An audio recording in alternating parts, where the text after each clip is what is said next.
Y'all have probably, if you've seen the news at all, you've seen we had a pretty spectacular fire a couple times east of Tramway. And I've asked Chief Breen if he'll come down and give us a report on the status and everything that our fire department did to keep that under control and keep us from having any personal or property damage. The fire department did a magnificent job, and we should all be proud of these people who worked 24 hours a day to get this done. So, Chief Breen, if you would, please. Yes, ma'am. Mr. President, members of the council, Councilor Jones is right. Your firefighters did an excellent job under very dangerous conditions. We had high winds. They worked under in darkness, steep terrain, very dangerous conditions, and they did an excellent job. The incident particulars here is we had eventually what was a 40-acre fire. We had 100 firefighters from city, county, and federal resources. Zuni Hotshots were out along with Sandia Ranger District, and we were 100% contained today with no fire activity when we looked at it this morning in daylight. However, we've maintained a fire watch throughout the day.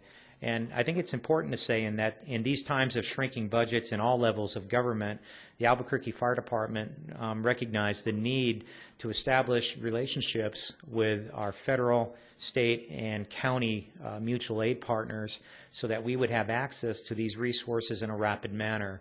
Our philosophy on fighting these fires is to get as many resources on the scene as quickly as possible to attack the fire while it's still in a manageable state. And this was an example of that collaborative effort at the federal, state, county, and city level, which means also that we take the resources when they're offered. We also give resources when other communities ask for assistance as well. You've probably heard a little bit about defendable space. We're currently meeting with the Parks and Recs about how much we can do on public lands. It's my view that we can do much more with the private lands. We're asking residents to remove the ladder fuels that extend over their walls that are adjacent to open space areas. That would be vines, remove any tree branches. And also with the frost that we had this year, we had a lot of kill in the vegetation on private property. All of that should be removed, and that lessens the threat of fire if fire should extend towards their homes. Okay, thank you. Are there any other questions for Chief Breen? Thank you, Chief. I'm sorry. Thank you, Chief, and thank you for all your men and women. They just did a wonderful job, and I've heard from many citizens how pleased and impressed they were, especially when they saw the fire jump and head up that canyon. They said it was absolutely a terrifying experience. It was, and thank you, ma'am. You're welcome. Councilor Garduño has a question for the Chief. Not so much a question, Chief, but we forget a lot of times when there's wrangle about budgets and money and all that sort of thing, that the core of the services that are offered by the women and men of the city are just that, services that are really absolutely necessary.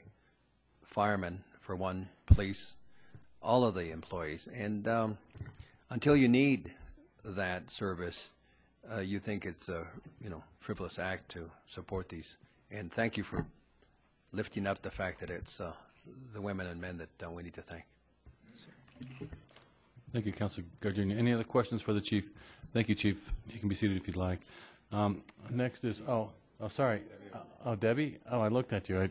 I knew you had something to talk about. I do. I have some questions later, but I did have some questions for the Chief, who sat down. It's okay, because you were told to sit down. It's all right. My bad. Chief Breen, in the budget proposal, which we received as a item in there regarding a station that is now under joint management, I guess, if you will, between the city and the county of Bernalillo. And I have a question for that. It's my understanding that what the administration is proposing is that the city basically pull out of that station or pull its personnel out of that station, and that station is county owned at this time, and you're proposing to do that in November? Mr. President, Councilor O'Malley, we were in negotiations with the county regarding the intergovernment agreement for stations 27 and 29.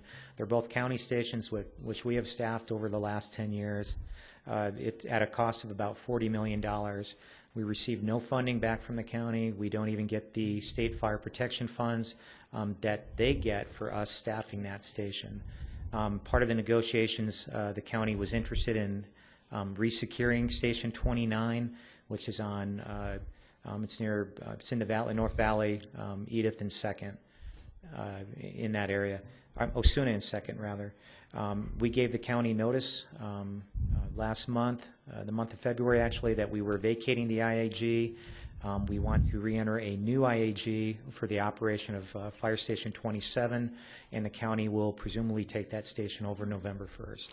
Okay, so who exercised, it sounded to me from the from the budget issue there that you were the one who, the city, asked to terminate that agreement. Mr. President, Councilor O'Malley, the city did request to terminate that agreement through the CAO and Public Safety Director Darren White. Okay, so I thought you had just said that the county